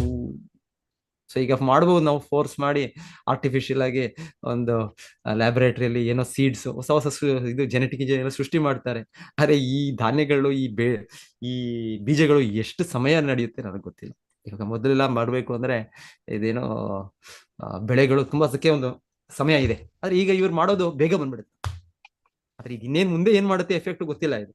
ಇದು ಮುಂದೆ ಇನ್ನೇನು ಈ ಪದಾರ್ಥಗಳಿಂದ ಅದರ ಪೌಷ್ಟಿಕಾಂಶ ಹೇಗಿದೆಯೋ, ಇಲ್ಲ ಅಂದ್ರೆ ಫಲವತ್ತಾದ ಪ್ರದೇಶಗಳು ಹೇಗಿದೆಯೋ ಗೊತ್ತಿಲ್ಲ ನನಗೆ. ಸೊ ಇವರು ತಕ್ಷಣ ತಾತ್ಕಾಲಿಕವಾಗಿ ನಾವು 5 ಪಟ್ಟು ಇದು ಮಾಡ್ಬಿಟ್ವಿ, 10 ಪಟ್ಟು ಇದು ಮಾಡ್ಬಿಟ್ವಿ, ಉತ್ಪತ್ತಿ ಮಾಡ್ಬಿಟ್ವಿ ಅಂತೆಲ್ಲ ಹೇಳ್ತಾರೆ. ಯಾಕಂದ್ರೆ ಇವರಲ್ಲಿ ಈ ತರ ಎಲ್ಲ ಭಗವಂತನ ಕೊಟ್ಟಿರೋ ನಿಯಮದಕ್ಕೆ ಏನೋ ಮಾಡ್ತಾ ಇದ್ದಾರೆ, ಸೇರಿಸ್ತಾ ಇದ್ದಾರೆ. ಅಲ್ಲದು ಇದು ಎಲ್ಲ ಮಿಕ್ಸ್ ಮಾಡಿ ಇನ್ನೊಂದು ಮಾಡಿ ಅವರ ಇದರಲ್ಲಿ ಶೋಧನೆ ಮಾಡ್ತಾ ಇದ್ದಾರೆ. ಆದ್ರೆ ಎಷ್ಟರ ಮಟ್ಟಿಗೆ ಇದು ಏನಾಗುತ್ತೆ? ಯಾಕಂದ್ರೆ ಮಾರ್ಗ ಏನು ಹಿಂದೆ ಶ್ಲೋಕದಲ್ಲಿ ಹೇಳಿದ್ದು, ನಾವು ಸಂಕೀರ್ತನಕ್ಕೆ ಮಾಡ್ಬೇಕು. ಅನ್ನಾದ್ ಭವಂತಿ ಪರ್ಜನ್ಯಾತ್ ಅನ್ನ ಸಂಭವ, ಯಜ್ಞಾದ್ ಭವತಿ ಪರ್ಜನ್ಯ. ಸೊ ಅನ್ನ ಸೊ ಯಜ್ಞ ಮಾಡೋದ್ರಿಂದ ಮಳೆ ಬರುತ್ತೆ, ಪರ್ಜನ್ಯಾತ್ ಅನ್ನ ಸಂಭವ. ಮಳೆ ಬರಬೇಕು ಅಂದ್ರೆ ಮಳೆ ಬರಬೇಕು, ಮತ್ತೆ ಆ ಪ್ರಕೃತಿ ನಮಗೆ ಸಹಾಯ ಮಾಡಬೇಕು ಅಂದ್ರೆ ನಮಗೆ ನಾವು ಧಾರ್ಮಿಕವಾಗಬೇಕು ಅಂತ ಇಲ್ಲಿ ಪಾಯಿಂಟ್ ಹೇಳ್ತಾರೆ. ಇಲ್ಲಾಂದ್ರೆ ನಾವು ಬೇರೆ ಮಾಡೋ ಈ ತರ ಆರ್ಟಿಫಿಷಿಯಲ್ ಆಗಿ ಮಾಡೋದು ಸ್ವಲ್ಪ ಸಮಯಕ್ಕೆ ಇದು ನಡೀಬಹುದು, ಆದ್ರೆ ಜಾಸ್ತಿ ದಿವಸ ನಡೆಯೋದಿಲ್ಲ. ಇಲ್ಲ ಇವಾಗ ನೋಡಿ ಎಷ್ಟೆಷ್ಟು ಆ ಇದೆ ತೆಂಗಿನ ಮರಗಳು ಚಿಕ್ಕ ಚಿಕ್ಕದು ಇರುತ್ತೆ, ಎಷ್ಟು ಬೇಗ ಕೊಟ್ಬಿಡ್ತವೆ. ಇಲ್ಲಾಂದ್ರೆ ಸರಿಯಾಗಿ ಅದು ಮಾಡಬೇಕು, ಆಗ್ಬೇಕು, ಬೆಳಿಬೇಕು ಅಂದ್ರೆ ಅಷ್ಟು ಬೆಳಿಬೇಕು ಅಂದ್ರೆ ಎಷ್ಟು ವರ್ಷಗಳು ಬೇಕು ಮತ್ತೆ ಅದು ಕೊಡೋದು. ಆದ್ರೆ ಇದೆಲ್ಲ ಅಷ್ಟು ಇಲ್ಲ, ಚಿಕ್ಕದು ಇಷ್ಟೇ ಚಿಕ್ಕ ಸೈಜ್ ಇರುತ್ತೆ ಮತ್ತೆ ಅದು ಕೊಟ್ಬಿಡುತ್ತೆ. ಅದು ಎಷ್ಟರ ಮಟ್ಟಿಗೆ ಇದೆಲ್ಲ ಇದು ಎಷ್ಟು ವರ್ಷಗಳ ಕಾಲ ಎಷ್ಟು ಇದರ ಪ್ರಕಾರ ಇದರ ನಮಗೆ ಲಾಭ ಇರುತ್ತೆ ಗೊತ್ತಿಲ್ಲ. ಸೊ ಎನಿವೆ ಇಲ್ಲಿ ಹೇಳ್ತಾ ಇರೋದು, ಇಲ್ಲಿ ಭೂದೇವಿಯು ಗೋರೂಪವನ್ನು ಅಲಂಕಾರಿಕವಾಗಿ ಇಟ್ಟುಕೊಳ್ಳಬೇಕು. ಅಲಂಕಾರಿಕ ಅಂದ್ರೆ ಇದೊಂಥರ ಫಿಗರೇಟಿವ್ ಇದು ಆತರ. ಇದರಿಂದ ನಾವು ಮುಖ್ಯವಾಗಿ ಅರ್ಥ ಸ್ಪಷ್ಟವಾಗೇ ಇದೆ. ಏನೇ ಇದ್ರು ಅರ್ಥ ಸ್ಪಷ್ಟವಾಗೇ ಇದೆ ಅಂದ್ರೆ, ಕರು ಹಸುವಿಂದ ಹಾಲನ್ನು ಹೇಗೆ ಪಡೆದುಕೊಳ್ಳಬಲ್ಲದೋ ಹಾಗೆ ಸಕಲ ಜೀವಿಗಳು, ಪ್ರಾಣಿ ಪಕ್ಷಿ, ಜೇನುಹುಳು, ಉರಗಗಳು, ಜಲಚರಗಳು ಮೊದಲಾಗಿ ಎಲ್ಲವೂ ತಮ್ಮ ತಮ್ಮ ಆಹಾರವನ್ನು ಭೂಮಿಯಿಂದ ಪಡೆಯಬೇಕಾದರೆ ಮಾನವರು ಅಸತ್ ಅಥವಾ ಅದೃತರಾಗಬಾರದು. ಇದನ್ನು ಹಿಂದೆಯೇ ಚರ್ಚಿಸಿದ್ದೇವೆ. ಮಾನವ ಸಮಾಜವು ಇಡೀ ಜಗತ್ತು ಕಷ್ಟವನ್ನು ಅನುಭವಿಸುತ್ತಿದೆ. ಅವರು ಸರಿಯಾಗಿ ನಡೆದುಕೊಂಡರೆ ಪ್ರಾಣಿಗಳಿಗೂ ಸಾಕಷ್ಟು ಆಹಾರವು ದೊರೆತು ಅವು ಸಂತೋಷವಾಗಿರುತ್ತದೆ. ಭಗವದ್ ವಿಮುಖನಾದ ಮಾನವನು ಪ್ರಾಣಿಗಳಿಗೆ ಆಹಾರವನ್ನು ರಕ್ಷಣೆಯನ್ನು ಕೊಡಬೇಕಾದ ತನ್ನ ಕರ್ತವ್ಯವನ್ನು ತಿಳಿದುಕೊಳ್ಳದೆ ಧಾನ್ಯಗಳ ಅಭಾವವನ್ನು ಪರಿಹರಿಸಿಕೊಳ್ಳಲು ಪ್ರಾಣಿಗಳನ್ನು ಕೊಲ್ಲತೊಡಗುತ್ತಾನೆ. ಇದರಿಂದ ಯಾರಿಗೂ ತೃಪ್ತಿ ಇಲ್ಲ. ಇಂದಿನ ಜಗತ್ತಿನ ಸ್ಥಿತಿಗೆ ಮೂಲ ಕಾರಣ ಇದೇ ಆಗಿದೆ. ಸೊ ಆಚಾರ್ಯ ಹೇಳ್ತಾರಲ್ಲ, ಹೇಗೆ ನಾವು ಸಾವಿರಾರು ಲಕ್ಷಾಂತರ ಇದನ್ನ ಜೀವಿಗಳನ್ನು ಕೊಲ್ತೇವೆ, ಅದೇ ರೀತಿ ನಮಗೂ ಕೂಡ ಈ ರೀತಿ ಒಂದು ಭೂಕಂಪ ಆಗುತ್ತೆ, ಈ ರೀತಿ ಒಂದು ಮಹಾಯುದ್ಧ ಆಗುತ್ತೆ, ಈ ರೀತಿ ಒಂದು ಉಗ್ರಗಾಮಿಗಳಿಂದ ಆಗುತ್ತೆ. ಹಾಗೆ ನಾವು ಕೂಡ ನಮ್ಮ ಅಂತ್ಯ ಆಗುತ್ತೆ ಹೋಲ್ಸೇಲ್. ಹೇಗೆ ನಾವು ಹಾಗೆ ಅವ್ರನ್ನ ಒಟ್ಟೊಟ್ಟಿಗೆ ಒಂದೊಂದು ಸಾಯಿಸ್ತೀವಿ ನಾವು, ಅದೇ ರೀತಿ ನಮಗೂ ಕೂಡ ಪ್ರಕೃತಿಯ ಪ್ರಕಾರ ಒಟ್ಟೊಟ್ಟಿಗೆ ಸಾಯೋದಿಲ್ಲ. ಪ್ರತಿಯೊಬ್ಬರಿಗೂ ಒಂದೊಂದು ಸಮಯ ಇದೆ. ನಾನು ಸಾಯೋ ಕ್ಷಣ ಒಂದಿದೆ, ನೀವು ಸಾಯೋ ಇನ್ನೊಂದಿರ್ಬೋದು, ಇನ್ನೊಬ್ರು ಇನ್ನೊಂದು ಸಮಯ ಇರ್ಬೋದು. ಪ್ರತಿಯೊಂದು ಬೇರೆ ಬೇರೆ ಸಮಯದಲ್ಲಿ ನಾವು ಸಾಯ್ತೇವೆ. ಎಲ್ಲರೂ ಒಟ್ಟೊಟ್ಟಿಗೆ ಸಾಯ್ತೇವೆ ಅಂದ್ರೆ ಇದಕ್ಕೆ ಹೇಗೆ ನಾವು ಪ್ರಾಣಿಗಳನ್ನ ಒಟ್ಟೊಟ್ಟಿಗೆ ಸಾಯಿಸ್ತೇವೆ, ನಾವು ಈ ತರ ಒಟ್ಟೊಟ್ಟಿಗೆ ಅಲ್ಲಿ ಬಲಿ ಕೊಡೋದು, ಇಲ್ಲಾಂದ್ರೆ ಇನ್ನೊಂದು ಮೆಷಿನ್ಗಳಲ್ಲಿ ಸಾಯಿಸ್ತೀವಿ. ಅದೇ ರೀತಿ ಜನರು ಕೂಡ ಒಟ್ಟೊಟ್ಟಿಗೆ ನಾವು ಅಪಘಾತಗಳು ಇದೆಲ್ಲ ಆ ರೀತಿ ಆಗೋದು. ಸೊ ನಾವ್ ಹೇಗ್ ಮಾಡ್ತೀವಿ, ಟಿಟ್ ಫಾರ್ ಟ್ಯಾಟ್, ನಾವೇನ್ ಮಾಡ್ತೀವೋ ಹಾಗೆ ವಾಪಸ್ ನಮಗೆ ಬರುತ್ತೆ. ಸೆನಿಗೆ ಒಂದು ಪತ್ರ ನೆನ್ನೆ ಹೇಳ್ತಾ ಇದ್ದೆ ನಾನು, ಪ್ರಭುಪಾದರು ಇವ್ರಿಗೆ ಯಾರಿಗೆ ಅವರು ಜಯಪ್ರಕಾಶ್ ನಾರಾಯಣ್ ಎಮರ್ಜೆನ್ಸಿ ಟೈಮಲ್ಲಿ ಇದು ಬರ್ದದ್ದು. ಸೊ ಅದೊಂದು ಓದೋಣ, ಚಿಕ್ಕ ಲೆಟರ್ ಅಷ್ಟೇ ಇದು.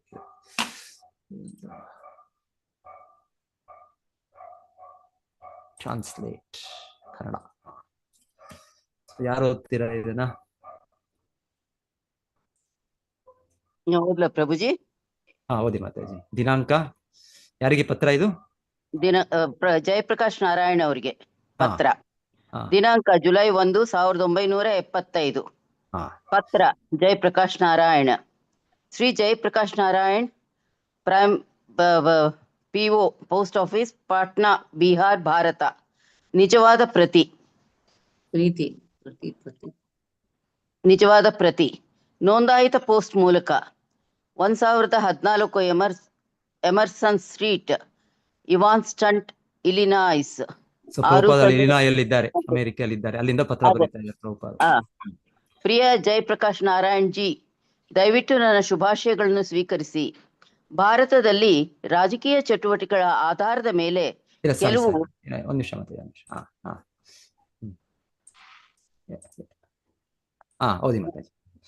ಆಧಾರದ ಮೇಲೆ ಕೆಲವು ಏರಿಳಿತಗಳಿವೆ ಎಂದು ನಾನು ಪತ್ರಿಕೆಗಳಿಂದ ಕೇಳಿದ್ದೇನೆ. ನೀವು ಉಪವಾಸ ಆಚರಿಸುತ್ತಿದ್ದೀರಿ ಎಂದು ನಾನು ಕೇಳಿದ್ದೇನೆ ಮತ್ತು ಅದು ನನಗೆ ಸ್ವಲ್ಪ ಕಳವಳವನ್ನು ಉಂಟು ಮಾಡಿದೆ. ನಿಮ್ಮ ಒಳ್ಳೆಯತನ ಮತ್ತು ಶ್ರೀಮತಿ ಇಂದಿರಾ ಗಾಂಧಿ ಇಬ್ಬರೂ ಭಾರತದ ಸಮಾನ ಹಿತೈಷಿಗಳು ಎಂದು ನಾನು ಭಾವಿಸುತ್ತೇನೆ.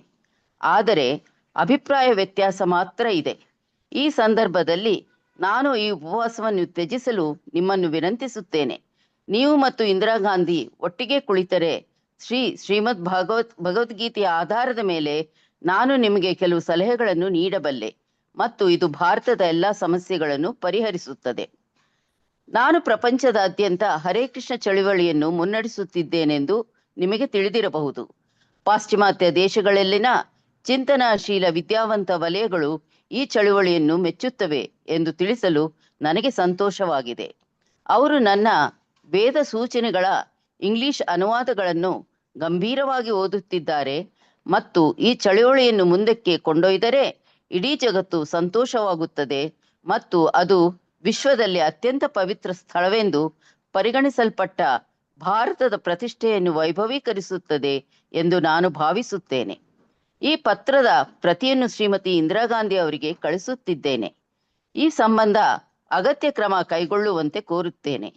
ಈ ಸಂಬಂಧ ನಿಮ್ಮಿಬ್ಬರನ್ನೂ ಭೇಟಿಯಾಗಲು ನಾನು ಯಾವಾಗಲೂ ಸಿದ್ಧನಿದ್ದೇನೆ ಮತ್ತು ಅಂತಹ ಸಭೆಯು ಮಾನವ ಸಮಾಜದಲ್ಲಿ ಅಸ್ತವ್ಯಸ್ತವಾಗಿರುವ ಸ್ಥಿತಿಯನ್ನು ಬದಲಾಯಿಸಲು ಒಂದು ದೊಡ್ಡ ಯುಗವಾಗಲಿ ಎಂದು ನಾನು ಭಾವಿಸುತ್ತೇನೆ. ಇದು ನಿಮ್ಮನ್ನು ಉತ್ತಮ ಆರೋಗ್ಯದಿಂದ ಭೇಟಿಯಾಗಲಿ ಎಂದು ಆಶಿಸುತ್ತೇನೆ. ನಿಮ್ಮ ಸದಾಹಿತೈಷಿ ಎ.ಸಿ. ಭಕ್ತಿ ವೇದಾಂತ ಸ್ವಾಮಿ, ಸಿ ಇದರ ಕಾಪಿ, ಶ್ರೀಮತಿ ಇಂದಿರಾ ಗಾಂಧಿ, ನವದೆಹಲಿ, ACBS BS.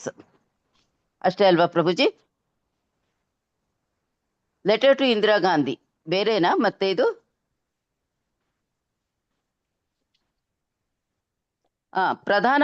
ಇಂದಿರಾ ಗಾಂಧಿ ಅವರಿಗೆ ಪತ್ರ, ದಿನಾಂಕ ಜುಲೈ 1, 1975. ಇಂದಿರಾ ಗಾಂಧಿ. ಶ್ರೀಮತಿ ಇಂದಿರಾ ಗಾಂಧಿ, ಭಾರತದ ಪ್ರಧಾನಮಂತ್ರಿ, ಸಂಸತ್ ಭವನ, ನವದೆಹಲಿ, ಭಾರತ. ನೋಂದಾಯಿತ ಪೋಸ್ಟ್ ಮೂಲಕ 1014 ಎಮರ್ಸನ್ ಸ್ಟ್ರೀಟ್, ಇವಾನ್ಸ್ಟನ್. ಅದೇ ಇದು ಬರ್ದಿರೋದೇ ಏನು ಪ್ರಭುಜಿ?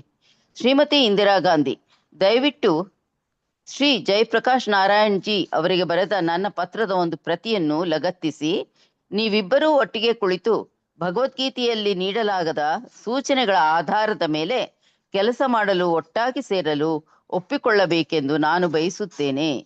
ಇದು ಪ್ರಾಯೋಗಿಕ ಮತ್ತು ಭಾರತಕ್ಕೆ ಮತ್ತು ಇಡೀ ವಿಶ್ವ ಪರಿಸ್ಥಿತಿಗೆ ಒಳ್ಳೆಯದು.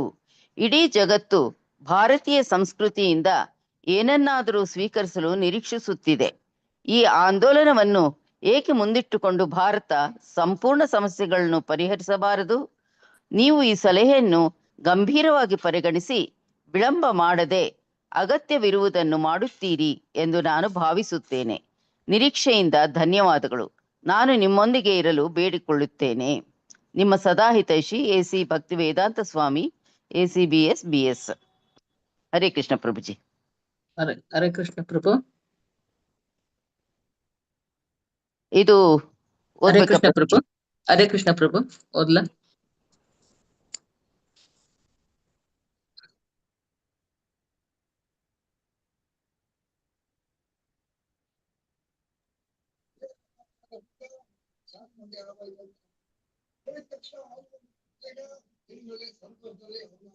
ಪ್ರಭುಜಿ ಅನ್ಮ್ಯೂಟ್ ಮಾಡ್ಕೊಂಡಿಲ್ಲ. ಹರೇ ಕೃಷ್ಣ ಪ್ರಭುಜಿ. ಹರೇ ಕೃಷ್ಣ ಮಾತಾಜಿ, ಸಾರಿ ನಾನು ಅನ್ಮ್ಯೂಟ್ ಮಾಡಿರ್ಲಿಲ್ಲ. ಓದ್ಲ ಪ್ರಭು? ಮಾತಾಜಿ ಓದಿದ್ರಲ್ಲ, ಅವರು 2 ಓದಿದ್ರಲ್ಲ ಮಾತಾಜಿ? 2 ಓದಿದ್ರು ಪ್ರಭು, 2 ಓದಿದ್ರಲ್ಲ. ಓಕೆ, ಅದರದ್ದೇ ಪ್ರತಿ ಇದು. ಸೊ ನೋಡಿ, ಶ್ರೀಲ ಪ್ರಭುಪಾದರು ಪತ್ರ ಅವ್ರಿಗೆ ವಿನಂತಿ ಮಾಡ್ತಾ ಇದ್ದಾರೆ. ಏನ್ ವಿನಂತಿ ಮಾಡ್ತಾ ಇದ್ದಾರೆ?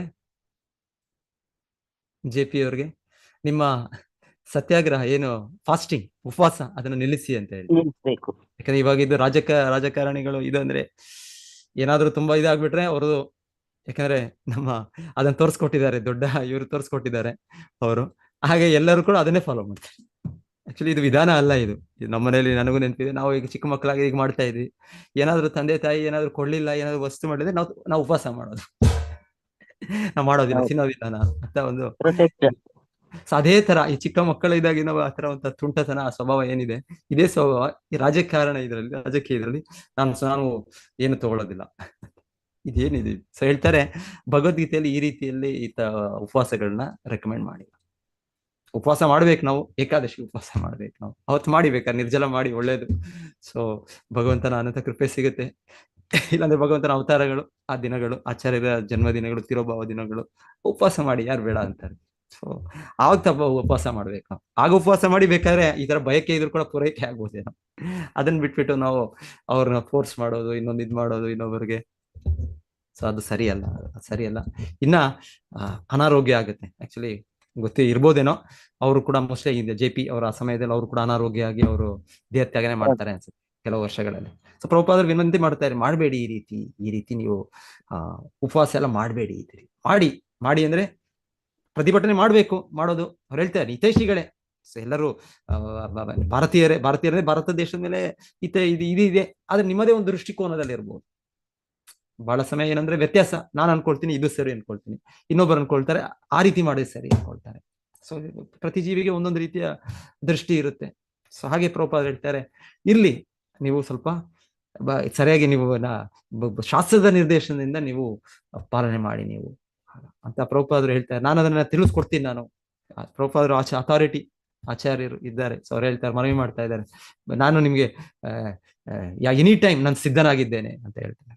ಪ್ರಭುಪಾದರು ಎಷ್ಟು ಬ್ಯುಸಿ ಇದ್ದಾರೆ, ಎಷ್ಟೆಷ್ಟು ಎಲ್ಲಿಗೂ ಒಂದೇ ಸ್ಥಳದಲ್ಲಿ ಪ್ರಭುಪಾದರು ಒಂದು 3 ದಿವಸ ವಾರದ ಮೇಲೆ ಇರ್ತಾ ಇರ್ಲಿಲ್ಲ. ಪ್ರಭುಪಾದ ಕಂಟಿನ್ಯೂಸ್ ಟ್ರಾವೆಲಿಂಗ್ ಆ ವಯಸ್ಸಿನಲ್ಲಿ, ಆ ಇಳಿಯ ವಯಸ್ಸಿನಲ್ಲಿ ಕೂಡ. ಯಾಕಂದ್ರೆ ಈ ಪ್ರಚಾರ ಮಾಡಬೇಕು, ಇದನ್ನ ಪ್ರಚಾರ ಮಾಡ್ಬೇಕಂದ್ರೆ ಅವ್ರು ಕಳ್ಸಿಬಿಟ್ಟಿದ್ದಾರೆ ಎಲ್ಲ ಶಿಷ್ಯರನ್ನು, ಎಲ್ಲೆಲ್ಲ ಮೂಲೆ ಮೂಲೆ ಕಳ್ಸಿಬಿಟ್ಟಿದ್ದಾರೆ.